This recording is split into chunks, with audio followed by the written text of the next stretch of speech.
Assalamu alaikum everyone. Dear students, let's move down to the next part of chemical kinetics chapter. In this part, we'll discuss about zero, first and second order reactions. In previous session, we have discussed what do you mean by order of a reaction. Order of reaction क्या होता है? Order of a reaction is nothing but it is the power on the concentration term of reactant in the rate law, or it is the sum of the powers of the concentration of the reactants in the rate law.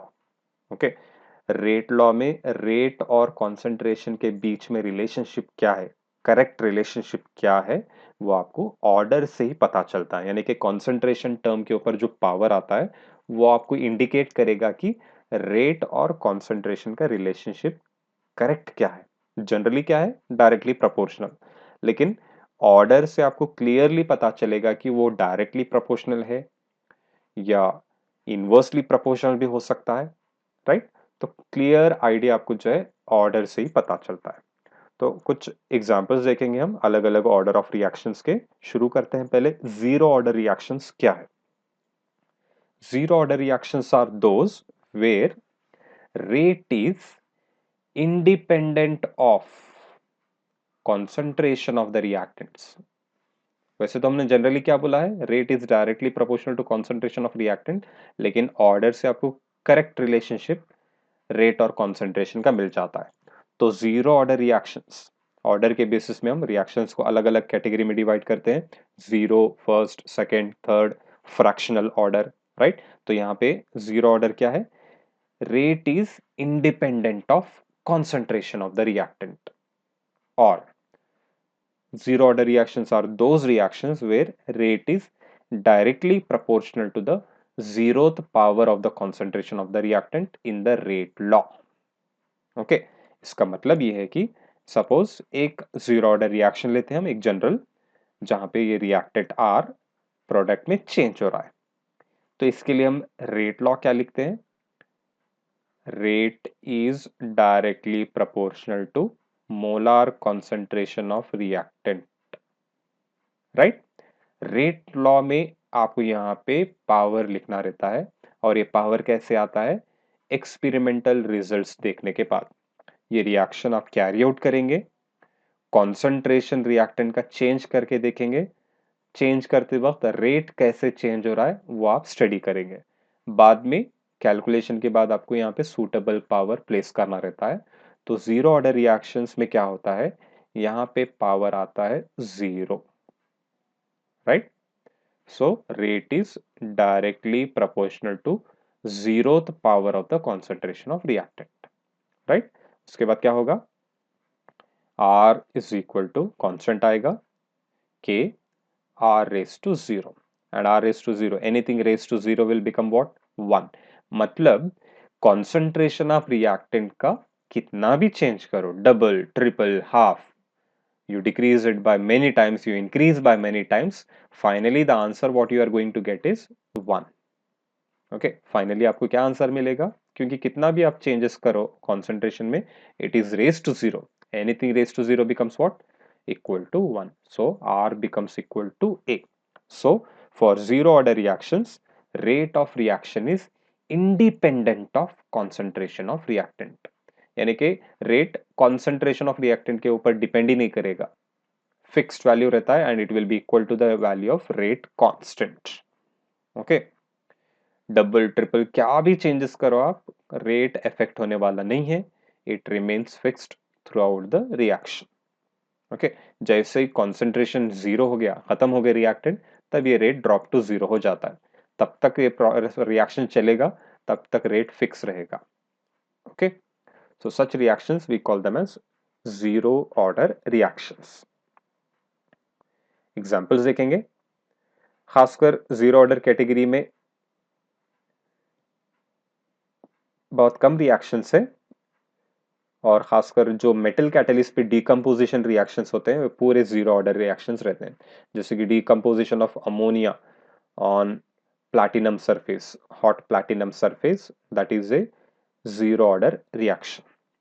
ये equation, ये reaction है, यहाँ पे देख सकते हैं हम 2 moles of ammonia is changing to nitrogen and hydrogen. But in the rate law हम experimental results देख के लिखते हैं, R is equal to K, NH3 raised to 0 है, बैलेंसिंग कोएफिशिएंट 2 है, लेकिन हम यहाँ पे पावर क्या ले रहे हैं 0, क्योंकि कभी भी रेट लॉ में ये नंबर, ये जो पावर आएगा, बैलेंसिंग कोएफिशिएंट नहीं आएगा। याद रखो ये पॉइंट, कभी भी आपको यहाँ पे पावर जो लिखना है ये देख के नहीं लिखना है, ये थ्योरेटिकल वैल्यू है, बैलेंसिंग जैसा हम करते हैं वो वैल्यू है। लेकिन यहाँ पे जो पावर लिखना रहता है ये आपको एक्सपेरिमेंटल रिजल्ट से ही लिखना रहता है, राइट। ये हो सकता है कि ये वैल्यू और ये वैल्यू सेम भी हो सकती है, राइट, लेकिन ट्रू फैक्ट क्या है, आपको यहाँ पे जो पावर लिखना है एक्सपेरिमेंटल रिजल्ट्स देख के लिखना है, राइट। तो यहाँ पे क्या आ रहा है, एक्सपेरिमेंटल एनालिसिस के बाद क्या मिलता है, 0 मिलता है, राइट। इसका मतलब अमोनिया का कॉन्सेंट्रेशन कितना भी चेंज करो, ये डिकम्पोजिशन प्रोसेस का रेट फिक्स रहेगा। ये फिक्स इसलिए होता है क्योंकि मेटालिक सरफेस, सपोज ये प्लैटिनम सरफेस है, इनिशियली पूरे अमोनिया मॉलिक्यूल्स इसके ऊपर आके एड्सॉर्ब हो जाएंगे, पूरा सरफेस ऑक्यूपाई हो जाएगा, सैचुरेट हो जाएगा, यानी कि कोई दूसरे नए मॉलिक्यूल को ऑक्यूपाई करने की प्लेस नहीं रहेगी। तो इतने जो भी अमोनिया मॉलिक्यूल्स सरफेस के ऊपर एड्सॉर्ब हुए हैं ये डिकम्पोज होते जाएंगे, तो वहां पे आपको रेट कितना है पता चलेगा। अब आगे आप रिएक्टेंट का, अमोनिया का कॉन्सेंट्रेशन जब बढ़ाएंगे तो उनको एड्सॉर्ब होने के लिए स्पेस ही नहीं है, तो जितना भी आप अमोनिया बढ़ाएंगे यहाँ पे उसको एड्सॉर्ब होने के लिए प्लेस ही नहीं है, तो वो डिकम्पोज ही नहीं होगा, राइट। मतलब जितना एड्सॉर्ब हुआ है उतना ही डिकम्पोज होते रहता है, मतलब रेट फिक्स हो जाएगा। For further adsorption there is no space, that's why whatever changes you do for ammonia concentration, it is not going to affect rate of reaction, right. और एग्जांपल्स है, decomposition of gaseous hydrogen iodide on a hot gold surface। ये reaction ऐसा है, metallic gold surface के ऊपर इसको decompose करते हैं तो ये जीरो ऑर्डर रिएक्शन रहेगा, बगैर कैटलिस्ट के अगर डिकम्पोज करते हैं तो ये सेकेंड ऑर्डर रिएक्शन बन जाता है, राइट।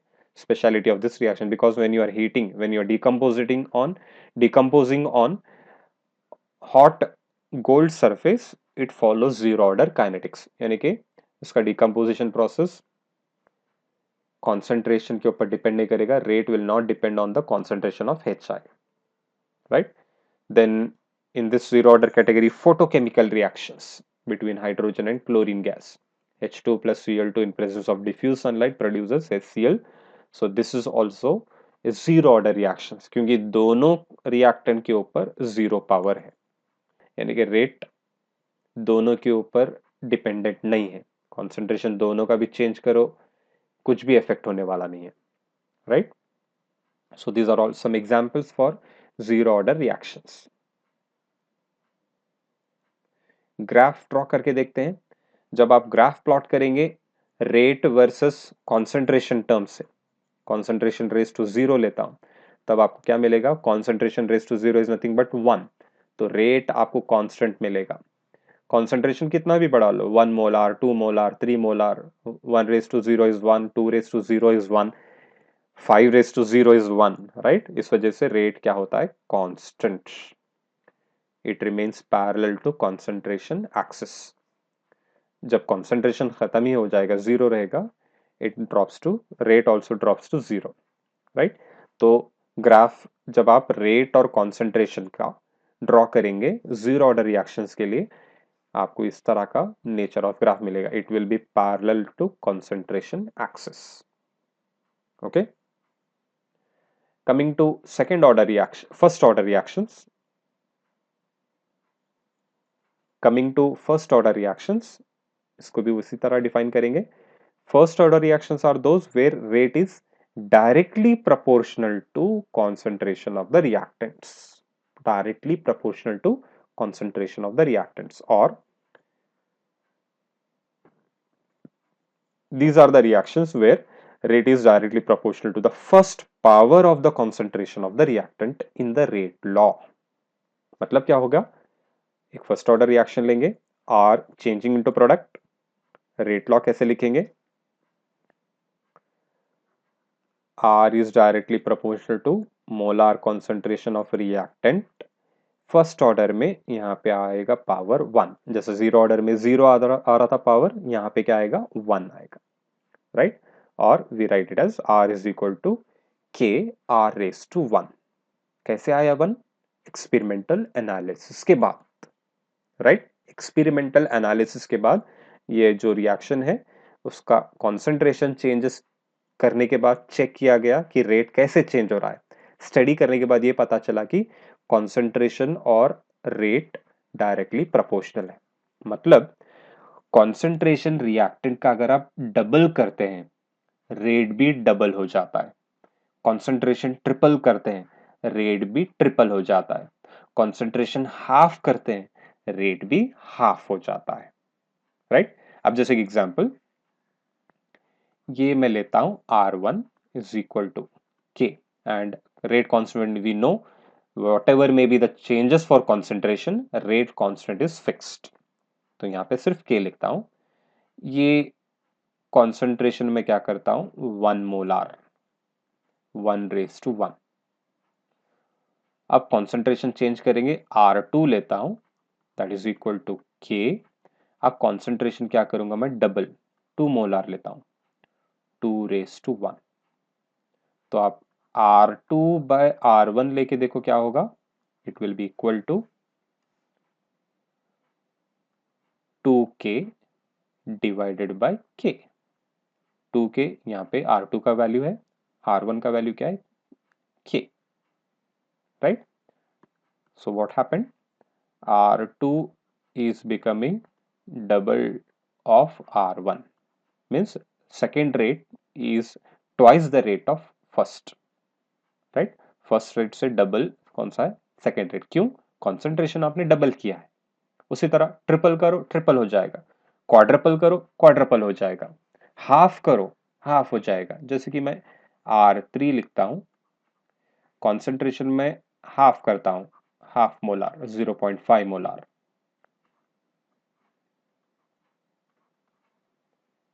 यानी कि K/2 हो गया। Okay, so R3/R1 if I right, R3 क्या है K/2, R1 क्या है 1/K, K and K cancelled, so R3 becomes equal to R1 इधर आएगा R1/2, right? So third rate, that is where we have reduced the concentration to half. What is happening to the new rate? It is half of the initial rate. पहले जितना rate था उसका half value अब ये rate बन गया। क्यों? Concentration आपने हाफ किया है। तो इससे ये पता चलता है कि फर्स्ट ऑर्डर रिएक्शंस में कॉन्सेंट्रेशन रिएक्टेंट का अगर आप डबल करेंगे या जो भी चेंजेस करेंगे, रेट भी उसी ढंग से चेंज होते जाता है। That's why we say it is directly proportional to the concentration of the reactant. Okay, इसी मेथड से आपको न्यूमेरिकल्स में भी सॉल्व करना रहता है, ये अच्छी तरह नोट कर लो, राइट। ये मेथड से ही आपको न्यूमेरिकल्स में कॉन्सेंट्रेशन डबल करने से रेट कैसे डबल हो रहा है, ऑर्डर क्या है मालूम करना है, तो आपको ये मेथड से ही सॉल्व करना रहता है। ओके, कुछ एग्जांपल्स देखेंगे इसके भी। Decomposition of nitrogen pentoxide. It is a first order reaction where N2O5 power you will get 1. See, the balancing coefficient is 2, but here you are getting the power as 1, right? Because this is obtained from experimental analysis. Then decomposition of hydrogen peroxide in aqueous solution. Then radioactive decay processes, let it be natural or artificial, all of them belong to first order kinetics. They follow first order kinetics. जैसे कि example radium is disintegrating produce radon and helium, ये भी first order reaction ही है। जितने भी radio active disintegration reaction है ये पूरे फर्स्ट ऑर्डर कैटेगरी में आते हैं। ग्राफ प्लॉट करेंगे। जब आप ग्राफ प्लॉट करेंगे रेट और कॉन्सेंट्रेशन लेके, कॉन्सेंट्रेशन R:1 लेके, तो आपको कैसे मिलेगा ग्राफ, एक स्ट्रेट लाइन मिल जाएगा। It shows rate is directly proportional to the first power of the concentration term. Okay, याद रखो ये ग्राफ जीरो ऑर्डर में पैरेलल टू कॉन्सेंट्रेशन एक्सिस था, लेकिन फर्स्ट ऑर्डर में कैसा मिला आपको, straight line which indicates rate is directly proportional to concentration of the reactant. Graph भी बहुत इंपॉर्टेंट है, 1 मार्क के लिए ग्राफ दिया जाएगा आपको, what is the order of that reaction बोल के पूछते हैं, तो ये रिलेशनशिप रेट और कॉन्सेंट्रेशन का देख के आपको आइडेंटिफाई करना रहता है, या फिर draw a graph of rate versus concentration for first order बोल के पूछते हैं, तो आपको ये ड्रॉ करना रहता है. Going to the second order reactions, these are the reactions where rate is directly proportional to square of the concentration of the reactant, or reactions where rate is directly proportional to second power of the concentration of the reactant. Okay, same general reaction लेंगे, second order reaction consider करेंगे, तो हम क्या लिखते हैं यहाँ पे, अब रेट लॉ लिखेंगे, R is directly proportional to molar concentration of R raise to 2 लिख देंगे. अब क्यों? एक्सपेरिमेंटल एनालिसिस के बाद ये मालूम हुआ कि सेकेंड ऑर्डर रिएक्शंस वो रिएक्शंस है जहां पे कॉन्सेंट्रेशन रिएक्टेंट का डबल करने से रेट 4 टाइम्स बढ़ जाता है. इस वजह से एनालिसिस करने के बाद ये पता चला कि कॉन्सेंट्रेशन ऑफ रिएक्टेंट के ऊपर क्या पावर आना चाहिए, 2 आना चाहिए. Right, those are called as second order reactions. या फिर दो रिएक्टेंट है तो दोनों रिएक्टेंट का पावर मिलाने के बाद आपको आंसर 2 आना है, कैसे भी हो सकता है. Right, overall order should be 2. okay, so when you write, remove the proportionality sign, you will get R is equal to K R raised to 2. अब देखते हैं यहाँ पे भी कॉन्सेंट्रेशन चेंज करने से रेट के ऊपर क्या इंपैक्ट हो रहा है. ये R1 ले लेंगे, ये K, इसको मैं लेता हूं 1 molar concentration, so 1 square, nothing but 1, so you got R1 is equal to K. अब रेट कॉन्सेंट्रेशन चेंज करता हूं, सेकेंड रेट क्या होगा देखेंगे, K 2 मोलार करता हूं, पहले 1 मोलार था, अब 2 मोलार, 2 रेज टू 2 हो जाएगा, so you will get R2 is equal to 2 square is nothing but 4. right, so R2 by R1 जब आप लेंगे 4K by K. So what has happened? Second rate, the new rate is 4 times the initial rate. Double नहीं हो रहा है, quadruple हो रहा है. कॉन्सेंट्रेशन डबल करे थे लेकिन रेट डबल होने के बजाय 4 टाइम इंक्रीज हो रहा है. तो इससे ये पता चलता है कि कॉन्सेंट्रेशन के ऊपर क्या पावर आना चाहिए, 2. राइट, ये कैसे, ये 2 कैसे आया देखें, कॉन्सेंट्रेशन डबल करके देखे, कॉन्सेंट्रेशन ट्रिपल करके देखे, तो रेट भी किस तरह किस अंदाज से चेंज हो रहा है वो स्टडी करने के बाद ही ये सूटेबल पावर हम यहाँ पे लिखते हैं. राइट, से फॉर एग्जांपल आप ट्रिपल कर रहे हैं, R3 लेता हूं, ट्रिपल करने के बाद क्या होगा, 3 मोलार, 3 स्क्वायर लेंगे. राइट, पावर 2 है तो 3 स्क्वायर कितना होता है, 9, you will get 9K. R3 by R1, 9K divided by R1 की वैल्यू कितनी है, K, means rate, new rate is 9 times of initial rate. 9 times बढ़ गया, ट्रिपल करे सिर्फ, रेट ट्रिपल नहीं हुआ, 9 टाइम्स बढ़ गया, यानी कि यहाँ पे एक्सपोनेंशियल इंक्रीज होते जा रहा है. राइट, हाफ करके देखेंगे, R4 लेता हूं, I will reduce the concentration to half molar, so 1/2 raised to 2K. तो 1/2 raised to 2 is nothing but 1/4. So R4 by R1 equal to, ये कितना हो जाएगा, K by 4. R1 कितना है अपना, K, K gets cancelled, so you will get R4 is equal to R1 by 4. Means new rate is decreasing by 4 times compared to initial rate. Right, new rate is decreasing by 4 times compared to initial rate. क्यों decrease 4 times क्यों हो रहा है, आपने concentration half किया था लेकिन rate 4 times decrease हो रहा है. तो इस पूरे रिलेशनशिप से ये पता चलता है कि rate is directly proportional to the second power of the concentration term और directly proportional to the square of the concentration of the reactant. Right, तो इस तरह आपको सॉल्व करना रहता है आगे भी न्यूमेरिकल्स में, कंपैरिजन करके इनिशियल रेट कितना है, कॉन्सेंट्रेशन चेंज करने के बाद क्या आता है, और रेशियो लेके आपको इनिशियल रेट और न्यू रेट के बीच में कंपैरिजन करना रहता है। ओके, एग्जाम्पल्स कैटेगरी में क्या आते हैं, decomposition of nitrogen dioxide, NO2 decompose to produce nitric oxide and oxygen. It is a second order reaction. Alkali hydrolysis of an ester. Acid hydrolysis of ester first order category में आते हैं, लेकिन alkali hydrolysis में ये alkali hydrolysis of ester second order reactions category में आते हैं, क्योंकि अल्कलाइन हाइड्रोलिसिस में एस्टर का कॉन्सेंट्रेशन रेट को अफेक्ट करता है और ये बेस का कॉन्सेंट्रेशन भी रेट को अफेक्ट करता है। वही एसिड हाइड्रोलिसिस में जो है एस्टर ही इंपॉर्टेंट है, वहां पे एसिडिक मीडियम रहता है, it will not have effect on the rate of reaction, whereas here in case of alkaline hydrolysis the base also will have impact on the rate. That's why rate law में हम क्या लिखते हैं, देखो ester ये ethyl acetate race to 1 लिखें और NaOH race to 1। मतलब यहाँ पे क्या होता है, ओवरऑल ऑर्डर देखो, इसका ये रिएक्टेंट का ऑर्डर 1 है, ये भी रिएक्टेंट का ऑर्डर 1 है, 1 + 1 that is equal to 2। Overall order of reaction is 2। और अगर आप रेट और कॉन्सेंट्रेशन का रिलेशनशिप यहाँ पे चेक करते हैं, इसका कॉन्सेंट्रेशन फिक्स रखो, इसका कॉन्सेंट्रेशन डबल करो, रेट डबल हो जाएगा। Got the point? Any of the reactant, किसी एक रिएक्टेंट का कॉन्सेंट्रेशन डबल करो, रेट डबल होगा। जब दोनों का कॉन्सेंट्रेशन डबल करेंगे, रेट 4 टाइम्स बढ़ जाएगा। Right? So this is a way how rate will be affected by changes in concentration of one reactant or both the reactants. सिर्फ एक ही का चेंज करेंगे, उसके ऑर्डर के हिसाब से रेट इफेक्ट होगा।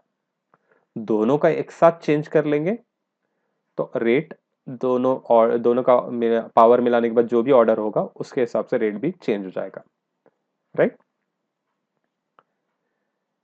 Decomposition of hydrogen iodide without catalyst over here, so it follows second order kinetics. Zero order में गोल्ड सरफेस पे डिकम्पोज करे थे, जीरो ऑर्डर कैटेगरी में आ गया था। अब यहाँ पे बगैर कैटलिस्ट के डिकम्पोज जब करते हैं तो ये सेकेंड ऑर्डर रिएक्शन कैटेगरी में आएगा। Right? when you take the graph again, I have taken rate and here concentration I have taken, r raised to 2 directly I have taken. सिर्फ अगर आप r लेंगे तो पैटर्न ऑफ द ग्राफ आपको कुछ इस तरह एक्सपोनेंशियल टाइप में मिलेगा। ओके, अब स्ट्रेट लाइन मिलना है तो rate is directly proportional to the square of the concentration. So I have directly taken square of the concentration term, then you will get a straight line like in first order reaction. Okay, so be thorough with the definitions, examples and these graphs, right, and the comparison how you get the new rate by changes in concentration. Okay, solve जो हम करे हैं वो आपको numericals में काम आएगा। Examples अच्छी तरह देख लो, 1 मार्क के क्वेश्चंस आते हैं। ओके।